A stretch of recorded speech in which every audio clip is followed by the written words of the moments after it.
The Savior Sister by Jenna Moreci comes out September 29th, and it's not too late to enter the pre-order giveaway. Just pre-order your copy from any retailer in any format and follow the instructions in Jenna's entry form to be entered to win great bookish prizes. Jenna is also now accepting applications to be an ARC reviewer for The Savior Sister, so if that's something you're interested in, check out that form as well. All relevant links are in the description box down below. Hello and welcome back to Jenna Gets Creative. As you may know, I'm on Jenna's street team promoting The Savior Sister, and not too long ago we were asked to come up with unique promotion strategies and begin to implement them. I proposed designing symbols to represent the characters from TSS and TSC and having my audience vote on which designs deserve a revised redraw. So that's what we're starting today. This week I'll be designing symbols to represent half of the competitors in the Sovereigns tournament, and I'll be taking votes on which symbols you like best across social media. Vote here in the comments,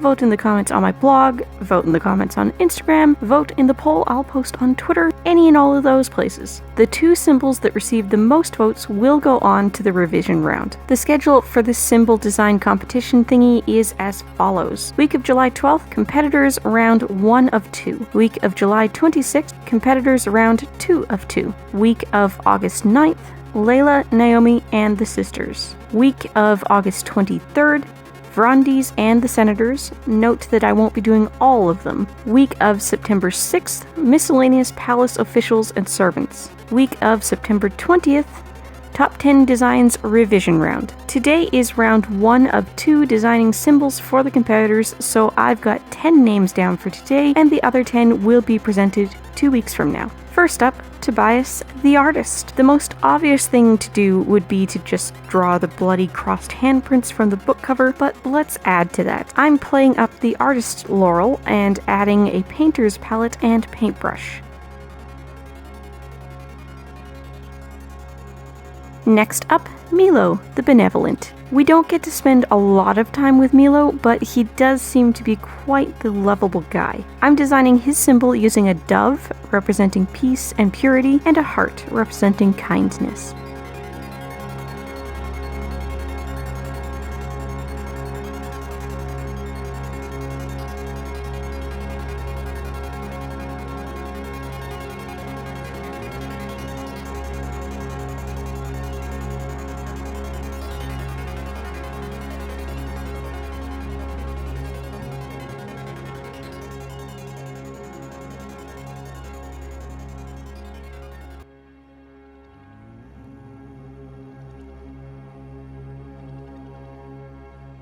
Raphael, whose laurel is the intellect, plays a much bigger part in the plot in TSS than we thought he did in TSC. To represent his laurel, I'm drawing a brain and a light bulb.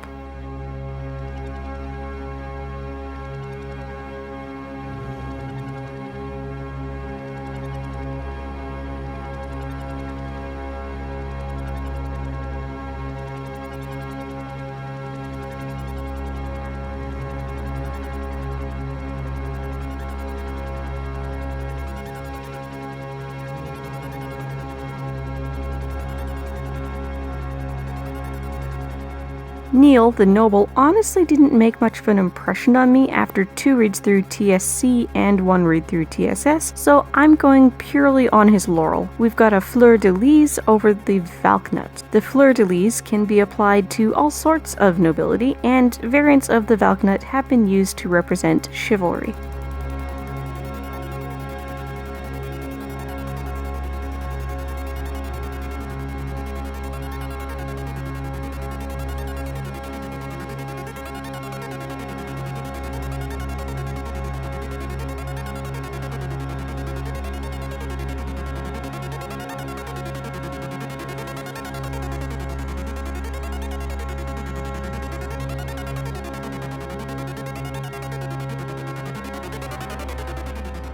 Xander is the Cavalier, and there are so many ways I could have taken this. The term Cavalier originally referred to followers of King Charles I during the English Civil War. When used as an adjective, it usually means someone who acts without care for how their actions might affect others. In today's modern world, Cavalier is applied to many sports team names, it's a breed of spaniel, and it's a popular cheap car.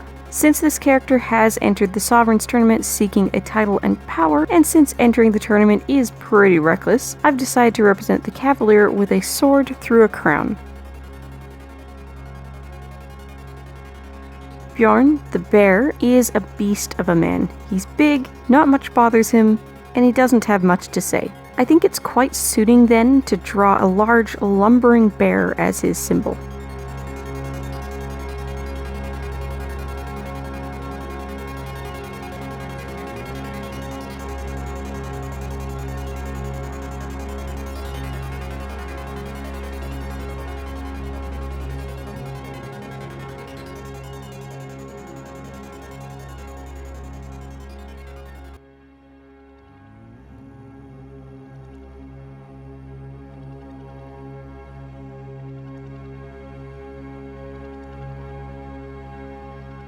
Drake, the dragon, believes his tattoos will protect him. To represent Drake, I'm drawing a serpentine dragon in tribal tattoo style.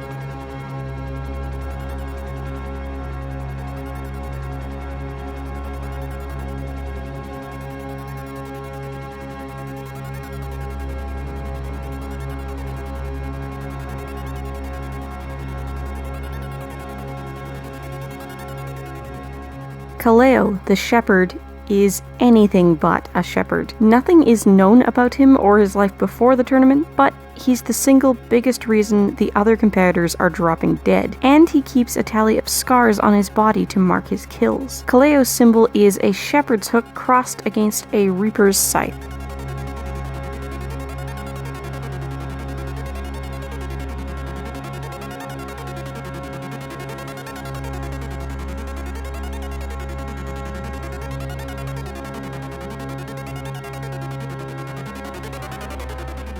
Fabian, the farmer, is another competitor who truly didn't make much of an impression on me, so I'm just going with his laurel again. To represent the farmer, we've got a pitchfork and an ear of wheat.